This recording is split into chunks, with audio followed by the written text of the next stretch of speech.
Success! Ano ba ang success sa iyo? Material na bagay? Pera? Kotse? Bahay? Engranding bakasyon? Trip sa ibang bansa? Tenan at pag-usapan ng isang bagay na makaka-relate ang lahat. Success! Paano nga ba maging successful sa lahat ng larangan ng buhay? Samahan niyo kami tuwing Sabado at mag-usap tayo sa Success TV! Ang bagong negosyo. Saan mang bahagi o aspeto ka na ng buhay ngayon? Tenan at manood ng Success TV! Ang bagong negosyo sa RH TV. Magandang araw, Luzon, Visayas at Mindanao. Magandang hapon po sa inyong lahat. Ako po ito, Cheska San Diego. Baka naninibago sila partner kasi may bangs daw ako. Oo nga eh.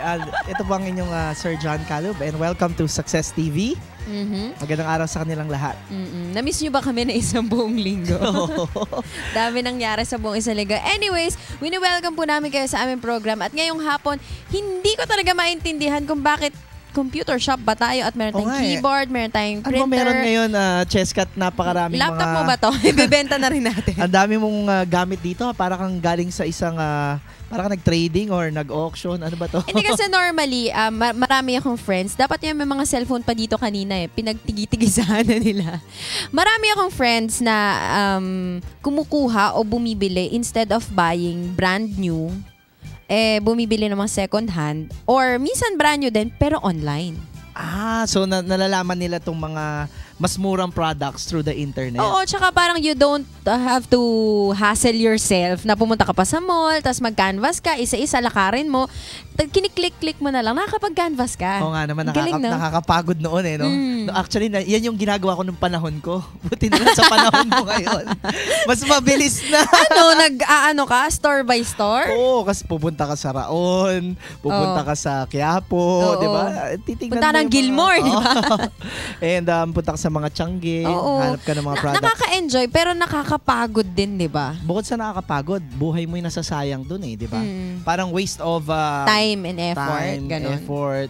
When you can now do it in the comfort of your own home. Click ka lang ng click ngayon. Now, in relation to that, mukhang alam ko na kung sino magiging guest natin ngayon. Oo nga, alam ko na rin.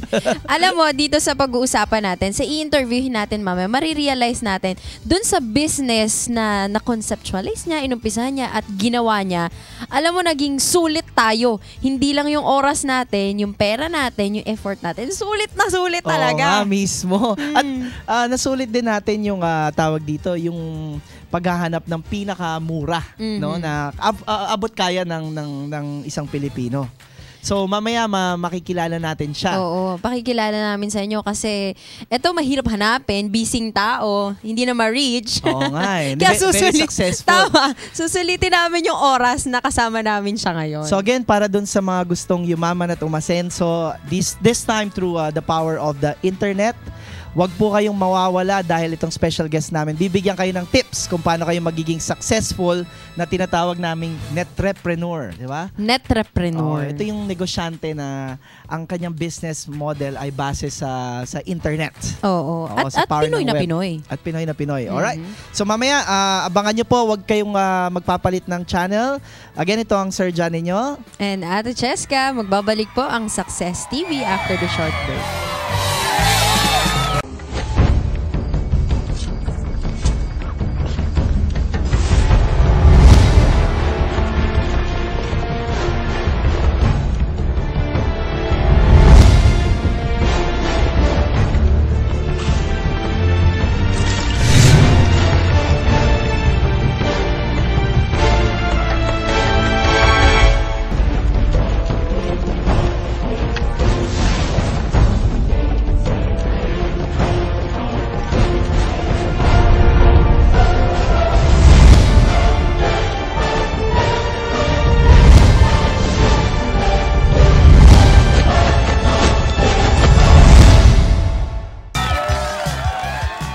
Welcome back sa lahat ng mga nanonood ngayon dito sa Success TV.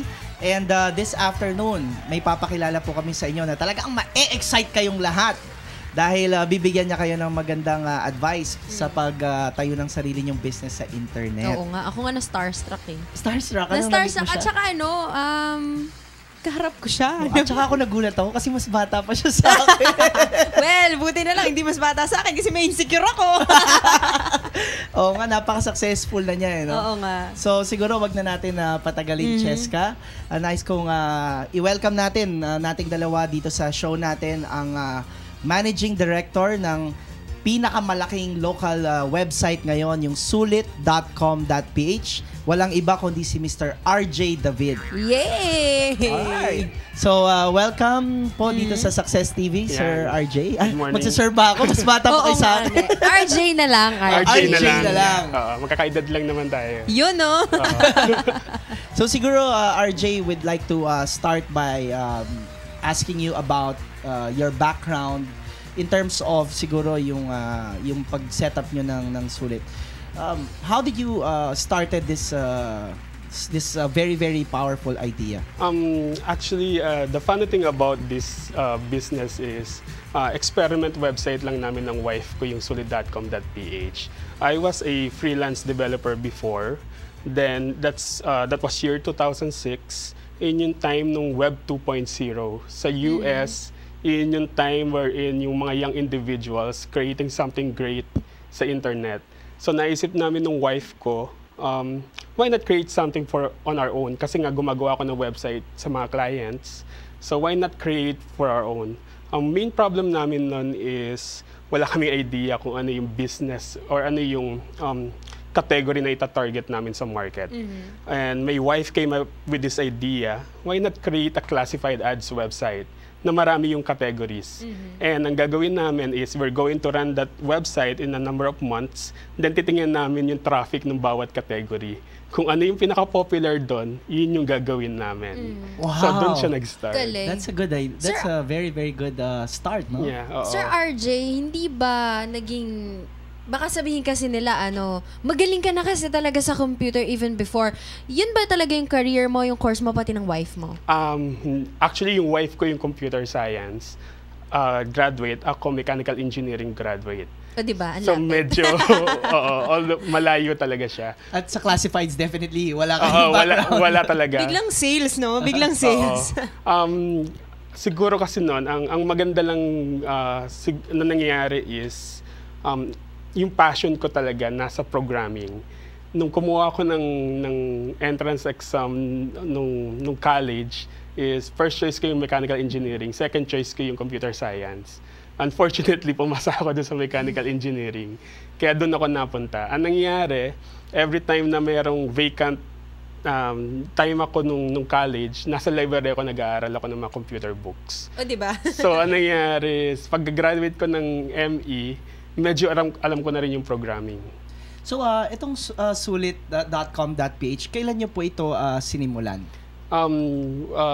We started coding it, my wife and I, by May 2006.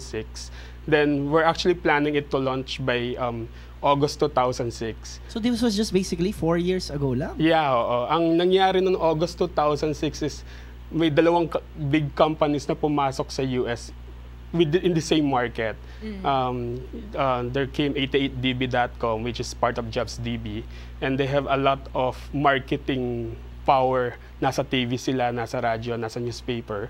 Sabi ko sa wife ko, after a week na tayo mag-launch, kasi hindi naman tayo mapapansin. Biglang dumating tong auction.ph, which are the same people who launch auction.co.kr sa Korea, na-acquire na eBay. And they also have this marketing power. Makikita mo sa TV, sa internet, even sa paper, puro sila. Sabi namin, sige, next month na lang tayo mag-launch. So, nausog na nausog. And then, we actually, napagkatawahan lang namin na wife ko, let's select September 11 as a date. Ang reason lang namin doon is medyo memorable. Matatandaan agad nila yung sulit kasi yun. So we launched it by September 11, 2006. Oh, so you turned the negative into positive, into diba? something positive. Yun yung tama doon. Yung tama yung ginawa doon. Then, so when you started, I'm sure, sabi nyo nga, this is your first time to go doing a real web business na kayo na yung may-ari ng website. So what were the experiences that you had to go through? I'm sure merong mga challenges kayong na-encounter along the way, no? I think medyo OC kasi ako dun sa feedback ng users.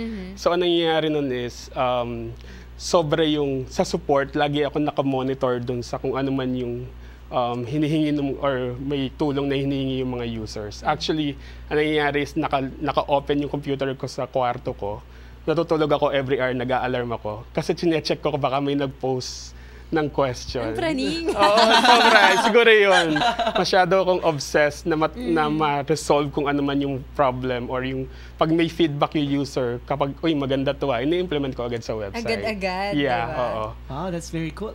So sir, you started probably talagang wala talaga pang subscribers and so on. Wala talaga. How did you grow very fast? I think ang nakatulong talaga sa amin is yung tinatawag na search engine optimization. So, I realized that search engines like Google can bring so much traffic to your website kasi of course, walang may kilala na sulit. Pero alam nila na kapag may hinahanap ang isang user sa internet, pupunta sila ng Google or Yahoo. Then magse-search sila. So what we did is, I studied SEO for a number of months. Then unti-unti ko siyang ini-implement sa website. Wow, alright. So then, ang nangyari, it comes to that point na when you're searching for something na meron kami sa website, lumalabas kami doon sa Google results, nasa first page kami. It's so funny, no? Because 3 years ago, when I first bought my car, yung BMW ko, I was searching for a car, no? It came out in sulit. So doon ko unang actually na-encounter yung website. Yung website. It's very helpful because ang dami ko Pero naging doon mo choices. nabili? Yeah, I was able to hook up with the seller sa internet. Alright. And that's I'm very thankful for that. Yeah, actually dun kaya nagkaroon kami ng loyal following or loyal community is masaya sila na alam nila na ipopost lang nila sa sulit yung ads nila. Then automatic nasa Google na agad yun pag may nag-search without doing anything. And ako, kunyari, meron akong gustong ibenta. Kunyari, kapatid ko, hindi, joke lang. Kunyari, gamit ko, gusto ko ibenta, I will just register for free? Yeah, it's for Okay. free. Yeah, you just need an email address, then makakapag-register ka na. After that, makakapag-post ka na ng item. Kaya dumami yung followings kasi wala naman palang lalabas from us, yeah, diba? walang barrier for registration So it's talaga. like parang ang formula mo is giving muna, no? Parang service muna. Yeah, actually what we have this motto within Sulit that we're calling it pay it forward. So, Naku, parehas yan ang motto ng seminar ko. Narinig ko na yan sa seminar mo, Sir John. So that's what we're doing. We're helping a lot of members in the website, and we believe na by doing that, somehow may return in the future in 1,000-folds, 100-folds. Yeah. Okay, Yes, so that's also far, giving, Yeah. ilan na yung subscribers? Yeah, we have more than 800,000 members already. 800,000! Wow, Grabe! wow! Ang dami, that's just in 4 years. Yeah, in 4 years. Yan yung That's yan yung mga amazing. members, hindi pa kasama dyan yung nagbabrowse Yeah, everyday. hindi kasi required yung mga buyers na mag-member ng Sulit. So in terms of, you started, I'm sure, di ba, wala talaga. Pero after 4 years, in terms of page views, right now, as we're speaking right now, do you have a count kung gaano kadaming... Bumibisita every day? In terms of unique visitors, we have around 6 million a month. 6 million! Yeah. And in Wow. terms of page views, we have around 90 million page views. Ano ba yan? Ang dami na sigurong Kapag natulungan may yung kumita, commission no? na piso yan, my gosh, milyonaryo ka na talaga, no? Sana, no? Oh, pero giving nga yung formula niya. Pay it eh. forward muna. Speaking yeah. of giving and paying it forward first, sa umpisa, di ba Sir John, kahit ano namang business, palabas lahat yan eh. Yeah. Investment lahat yan. So, naging mahirap ba or malaki ba yung in-invest? Kasi baka may mga gustong gumaya. The good thing about the internet is yung capital that you need to start something is very low. Kasi honestly, kami ng wife ko, ang ginastos ko lang before is 2,500 do sa domain, then 600 pesos monthly hosting. Ang dagdag na lang doon is yung time ko and yung effort ng wife ko, saka yung kuryente na ginagamit namin. But technically, yun lang yung doon lang kami nagsimula. Pero doon sa partnership with Google, do you pay them or do No. they pay you? Walang yung sa third party advertising, free lang din yung registration sa kanila. Then ilalagay lang namin yung ads nila sa website namin. I see. So free lang din yun. Wow, that's very good. So but going to Cheska's question na mas malalim, like can you share with us how does Sulit actually earn? Parang what is the business model behind it? When we start, the business model is we're putting third-party advertising wherein we partner with Google AdSense. So, ang nangyayari is may ads yung mga members namin na pinopost, then we're putting the code of Google na nagdi-display naman siya ng related ads. So, whenever someone click on those ads, kung sino man yung nag-advertise kay Google, may sharing kami ng revenue. Oh, that's very good. Yeah. So, yun yung initial na business model ng Sulit. But has it evolved so far for the last 4 years? Yeah. Have you added new twists or services? Yeah, the main problem with that business model is, number one, we're so dependent with Google. And number two, we don't have any control on the revenue. Kasi hindi naman nila sinasabi sa amin kung magkano yung sharing. So what we're doing now is we're trying to create new revenue models. So we're following what we call the freemium business model. It's free to use the website, but if you want premium services, you have to pay for something. Ayun. So kunwari gusto mong kunwari sinearch ko, bibiling ko si Cheska. Ayun So binayaran natin ngayon. Siya yung unang lalabas. Kunyari, 50 million! Cheska! Ang mahal mo na. Kanyari nandun siya. Siyempre. Pag sinearch mo yung Cheska, then nagbayad siya for that premium services, nasa top siya ng search result. Ayun. So mauna kang lalabas. Yeah. So yun, kung ikaw nagbebenta ka talaga, gusto mong mabenta ka agad, mas malaki kasi yung chance na maklik yung ads mo, may makabasa. Kapag nasa umpisa ka. Yeah. Of course. I see. Oh. So does this like ano yan, may membership to or may how do they avail of that service? We developed something within Sulit we called virtual currency. Okay. Ang tawag namin doon is Sulit Gold. So what we're going to do is you're going to buy Sulit Gold muna sa amin, then may mga iba't ibang features na doon. Gagamitin mo ngayon yung Sulit Gold para doon sa mga features na yon. I see. So parang pwede mo ngayong piliin kung ano yung services. So there's a menu of services that you can avail of. So we call it a micropayment system within Sulit. Wow, that's very beautiful. Sir, siguro maraming nanonood sa atin. Gusto rin nilang maging tulad ninyo at maging ultra successful. Siguro sir, ang susunod na gusto naming tanungin sa inyo para naman doon sa benefit ng mga nakikinig at gusto rin nila maging successful na entrepreneur. Meron po ba kayong mabibigay na advice or tips para doon sa mga aspiring na businessmen na gustong pumasok sa internet? Siguro number one na mabibigay kong tip is venture into something that you're passionate about, that you're interested with. Lalo na kapag first-time entrepreneur ka. Kasi sa experience ko, actually this is not our first. This is maybe my third venture. Naging problem ko is nung mga unang ventures ko, kapag nakamit na ako ng problem, dahil hindi ako passionate dun sa field na yon, tinatamad na ako. Hindi katulad nito sa internet startup kasi passion ko yung programming. Although hindi na ako natutulog, kahit magpuyat ako, nag-e-enjoy kasi ako eh. So kahit kahit bumabaksak yung traffic namin, nag-e-enjoy pa rin ako kasi nagkakapag-program kasi ako. yung puso ninyo. Yeah, oo. So hindi mo iniisip talaga yung mga negative na nangyayari kasi nai-enjoy mo siya. Tama si sir, no? Para tong show na to, lagi ako nag-i-enjoy pagkatabi kita. Talaga lang alam mo, nagkakabangs lang. Alam mo, nag-e-evolve talaga ako. Mukha kang Cleopatra ngayon. Kaya nag-e-enjoy ka, partner, I guess that's a very crucial thing, ano? Kasi kung hindi mo rin talaga hilig, walang mangyayari. Ningas kugon di ba? Yeah, ganun talaga. Mag-a-attack na yung ningas kugon, tsaka parang mawalan ka ng inspiration. Tsaka siguro pag ang habol mo, yung gusto mo kumita kagad, after 2 months, wala kang kinikita. Ayoko na, di ba? Tama, oo. So you have to have your heart into whatever website you started. You're going to do. So siguro maganda rin, sir, doon yung part of what you're saying is parang ma-zoom in na nila yung core competence nila when it comes to their skills, their talents, and whatever they're engaged in. I agree. Siguro yun. Although, for example, may passion ka on something, pero wala ka namang skills to back that passion up, medyo mahihirapan ka rin. Tama. Pero importante ba, sir, na may mga interesado dyan gumawa ng business, mag-put up ng sariling business. Importante ba na tulad mo, kapartner mo yung wife mo? Yeah, nag-agree talaga ako na kailangan meron ka tinatawag na co-founder. As a first-time entrepreneur, ang problem mo kasi is wala kang experience. Then, hindi naman tayo perfect. So, hindi lahat ng decisions mo tama ka agad. Kapag may co-founder ka, meron laging different perspective na tumitingin doon sa business. And of course, we're not in our tough form naman lagi.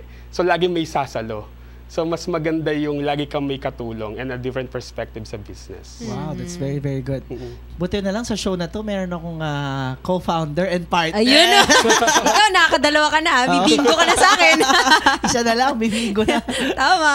Oo. So anyway, marami pa sigurong ibibigay si Sir sa atin na tips. Mga tips. Oo, pero bago natin pakinggan yung the rest of yung kanyang ibibigay na advice, sa mga nanonood ngayon, we will pause muna for a short break. So wag po kayong maglilipat ng channel. And so please tune in and get back to us. We'll be right back in just a few minutes.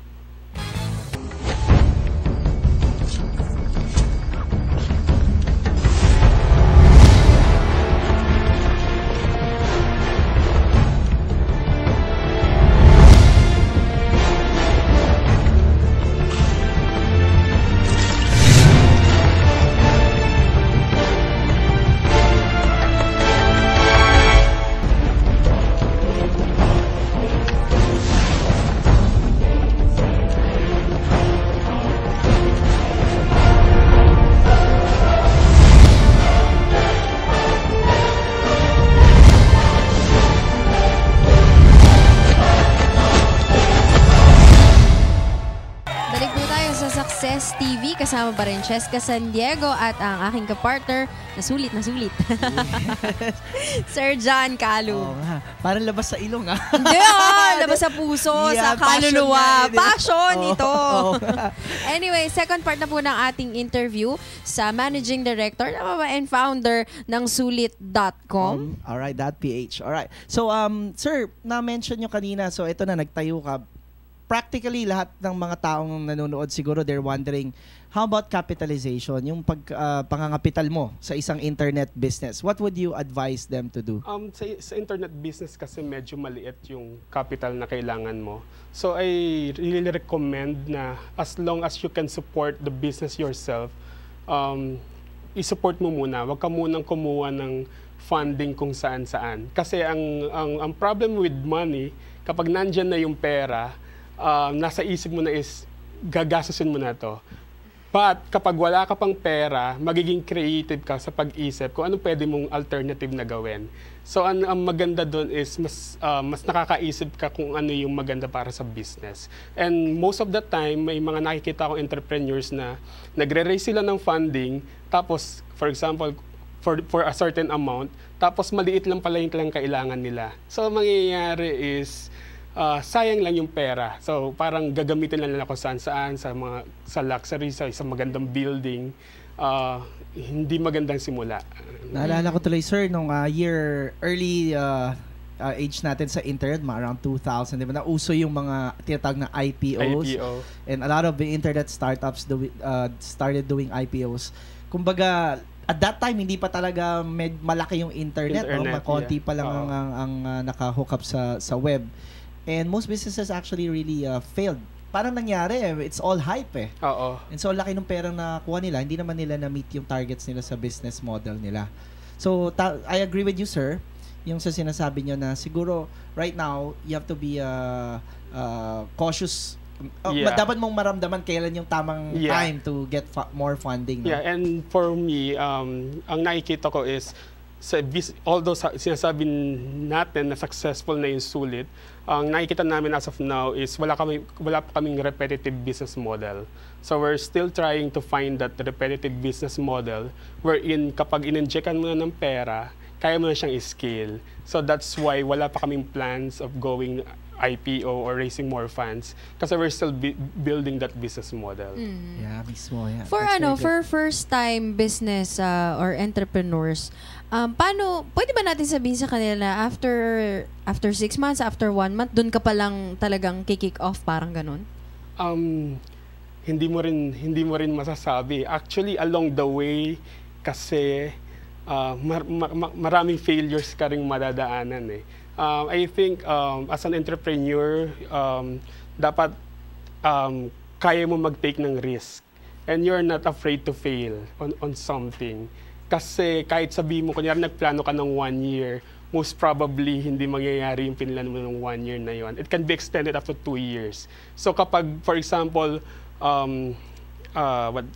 takot kang mag-fail yung business mo and naka-meet ka agad ng hindrance along the way, most probably susuko ka na agad eh. And ang maganda doon sa mga kapag nakaranas ka ng mga failures is marami kang lessons na matututunan. So most probably if you continue, hindi mo na uli gagawin yan kasi alam mo na. Wow, okay. Oo nga. Sir, may iba lang ako dun sa topic. Ito kasi sir, 'di ba technology ito. So, does it require a good management team also at the beginning? Would you recommend that? Kapag gumawa ka ng internet startup, of course, the core of the business is the technology. I really recommend na, sabi ko nga kanina, kailangan mo ng co-founder, di ba? At least one of those co-founders must be a techie guy. Kasi this is a technology market. So kapag hindi mo pa kailangan yung, although siguro kailangan mo ng mga business advice, pero you're going to create the product muna eh. Mahirap na kine-create yung product is one of the founders, hindi nila alam kung paano gumagana yung product or paano yung gagawin. Tama. Now, may tinatawag din kasabihan sa internet, Cheska, yung parang marketing at internet speed or siguro adapting at internet speed. Kasi pag .com ka, 24/7 yan eh, di ba? So, ilan ang Mbps mo? Parang gano'n. Oo. Sa ano yun, no? Sa implementation, no? Or yung execution na tinatawag. So, how do you deal with that? In the company, sa sulit.com.ph, we have this what we call release fast, release often. Then, kukuha ka ng feedback sa members mo, then iterate. Ang napapansin ko kasi doon sa iba, ang ginagawa nila is gusto mo na lang gawin perfect yung system nila. The problem is it will take you months or years bago mo ma-perfect yun.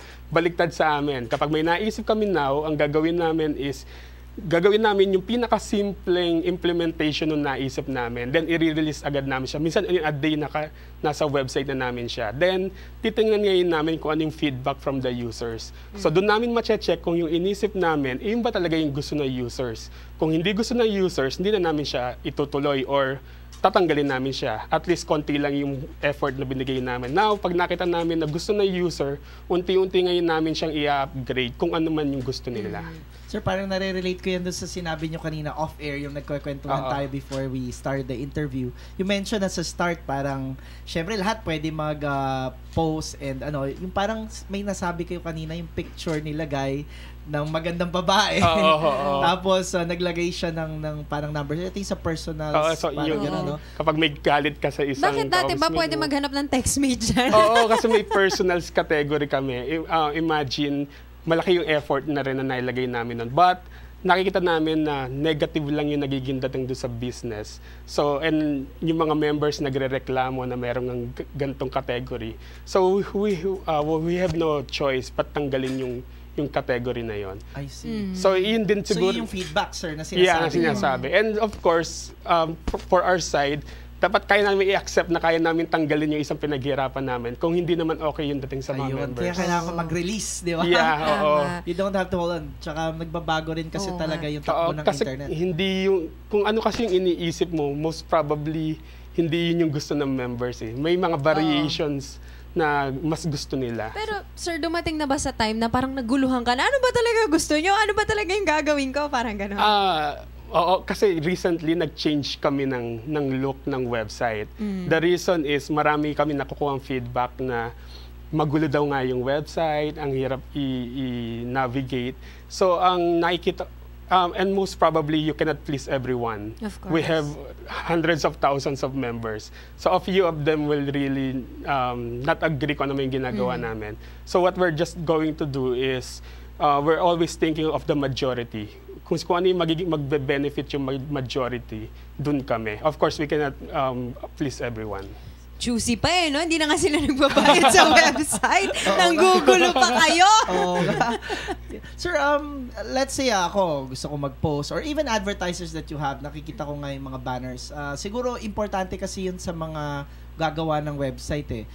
Meron bang analytics store pwede siyang matrack? Paano gagawin ng mga nanonood sa atin na kunwari, nagtayo siya and masasabi niya kunwari, advertiser yan, gusto mong mag-advertise dito dahil ganito yung traffic ko. Paano natin ginagawa? Merong mga third-party product na tinatawag nating analytics.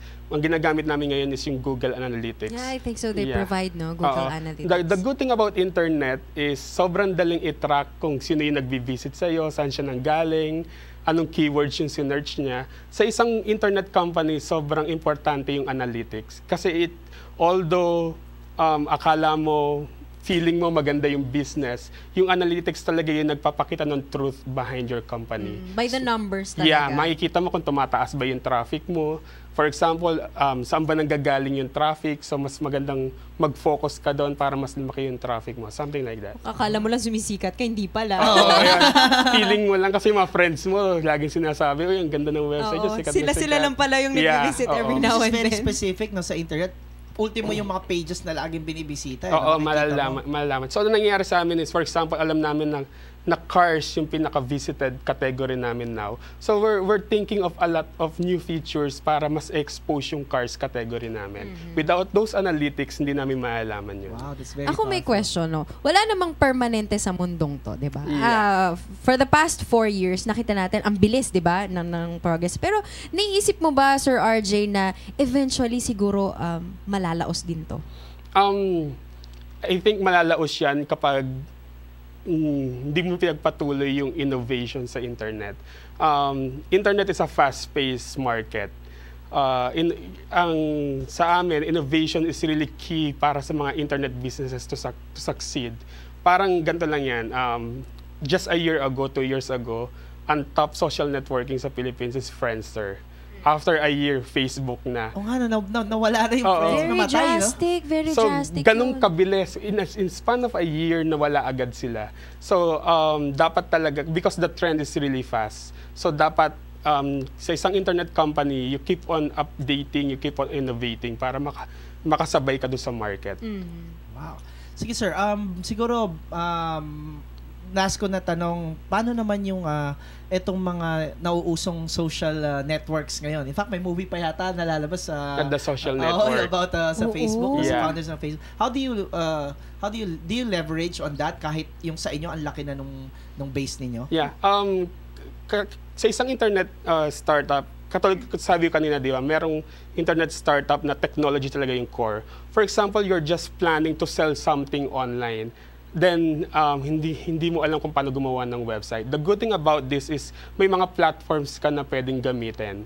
For selling something, of course, nandiyan ang Sulit, nandiyan ang Multiply.com. Now, if you're going to market, nandiyan nga yung mga social networking website. Nandiyan yung mga Twitter, nandiyan yung mga Facebook. So, the idea behind this is, hindi yun yung core mo, you leverage the platforms that are existing. Kasi, katulad ng Facebook, ng Twitter, napakadaming Filipinos yung nandyan kung sila yung target mo. So, madali lang mag-market and it's free. So sir, parang hindi nyo nililimit, no? Parang malaki na yung base nyo, pero nagta-tap in pa rin kayo dito sa mga iba. Oo. So yun din ang dapat na tignan nila. Oo. Sir, bago tayo mag-end sa interview namin with you, would you like to say something, sir, sa mga audience? Would you like to invite them sa mga services or sa inyong mga projects that are upcoming for sulit.com.ph? So sulit.com.ph is a free classified ads website. So if you are looking for something to buy, pwede kayong pumunta ng Sulit kahit ano makikita niyo, cars, cellphones, kahit bahay, makikita nyo doon. Now, if you are planning to sell on something or you have some services to offer, you can register for free sa sulit.com.ph and you can easily post your ads. Alright. So, sa mga nanonood sa atin na gustong mag-market sa internet, no? Ito yung pinakamalaking website ngayon locally. At pinakasikat. Pinakasikat. If I may say. Kumbaga, pag hindi mo alam yung sulit ngayon, siguro tingin Taga-bundok ka! nasa kuweba kasi. Tsaka pag si Sir RJ naggumawa na rin ng movie about sulit, nandito kami, ha? At pag gumawa ka na rin ng TV show, ha? Oo, nandito kami, ha? In the future, Magpapapansin diba? talaga kami sa'yo. At balay mo, Cheska, makita rin tayong dalawa dun sa Oo sulit. naman. Uy, makikita nyo kami. Diba? Balay mo, For lalagay sure. tayo ni Sir RJ na makikita yung mukha natin doon. Oo nga. Pero kaya lang natatakot ako, baka akala nila for sale tayong dalawa. Ayun lang. Baka may bumili Yun sa lang. atin. Baka may mag-bid. Baka may Masyado po kaming mahal para bilhin. Yun. So, Anyways, maraming salamat, Sir RJ. Yeah, We are it's a so grateful pleasure. na kami pinagbigyan mo ng oras at ng effort, diba? oo, Para thank you very mag-guest much, dito. Sir RJ. So with that, magbabalik po ang Success TV. Patuloy kayong mag-tune in dito sa RH TV.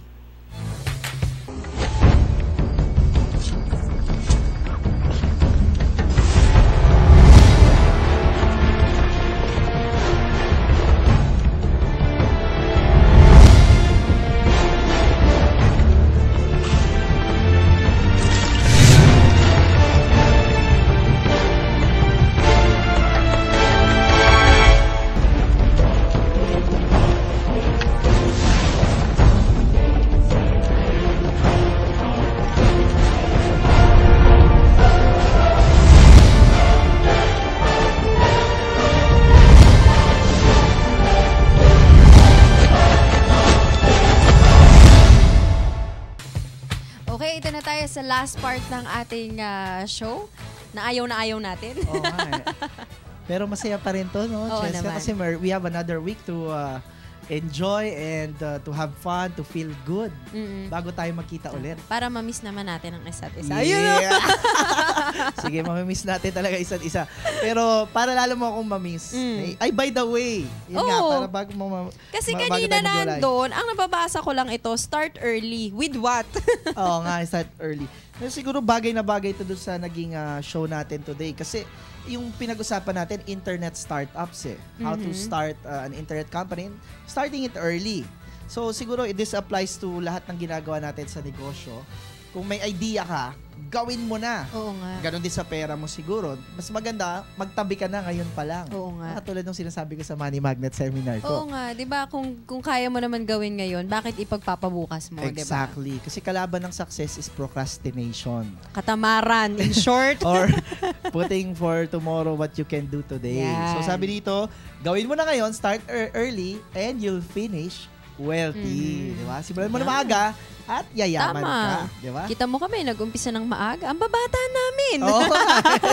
So with that, Cheska, gusto kong ibigay sa'yo yung aking regalo sa'yo for today. Yan. Courtesy of Success Rise Yan. na ang ating provider ng shirts. Thank Okay? you. Start early, finish wealthy. Ito yung susuotin mo for our next episode. Ayan, thank you. At syempre, pasalamatan na natin ulit yung Success Rise. Salamat po sa pag-provide ng t-shirts and Mary Kay Cosmetics for my makeup and Diana Stalder for my skin and body. Si Dr. Rachel Laca for my teeth. Maraming salamat po. Ako naman, nais kong pasalamatan, of course, yung Total Body Dentistry. At nais ko rin na pasalamatan ang ating mga partners tulad ng sulit.com.ph. Na makikita na tayo. Yes, kasama na rin Kaya natin. lagi nyo i-visit yun. Sa Money Magnet Seminar sa 16. Ito ngayon palang araw na to, no, dahil tayo, no, habang nandito tayo sa SMX, nais ko rin pasalamatan yung Business World at of course yung SMX Convention Center, SM Tickets, at lahat ng mga nagbigay ng oras para mag-attend ng seminar. So para doon sa mga interested mag-attend ng aming seminars, you can go to www.moneymagnetseminar.com. Pati yung mga future seminars mo, dyan din nila Yes, makikita na nila doon. And yung website natin, malapit Oo. na. Yung website namin, abangan nyo po. This November po, no, ilalabas po namin yung Success TV website. Pero in the meantime, just like na sinabi namin last week, you can already add us sa Facebook para makabalita kayo kung ano pa yung mga darating namin na mga topics and guests po namin. At baka meron kayong topic na magustuhan, so ma-update namin kayo. Punta lang kayo sa Facebook at i-type nyo lang sa search Success TV, tapos click nyo yung list, makikita nyo doon, and i-add nyo naman kami doon. Makikita nyo yung mga pagmumukhang ito. Yes! At I-add nyo lang para sure. doon naman sa mga gustong magbigay ng feedback at meron ba kayong gustong i-share sa amin na success story nyo, or baka naman may kilala kayong gustong mag-guest or kayo mismo gusto nyo mag-guest. Ma-feature namin kayo, di ba? Sumulat lang kayo sa amin sa ilovesuccesstv@gmail.com. Okay. So siguro yun na muna, Cheska, for today. Okay. Maraming salamat sa inyong lahat. Ito po si Cheska San Diego. Ito po si John Calub. And we say yes to success.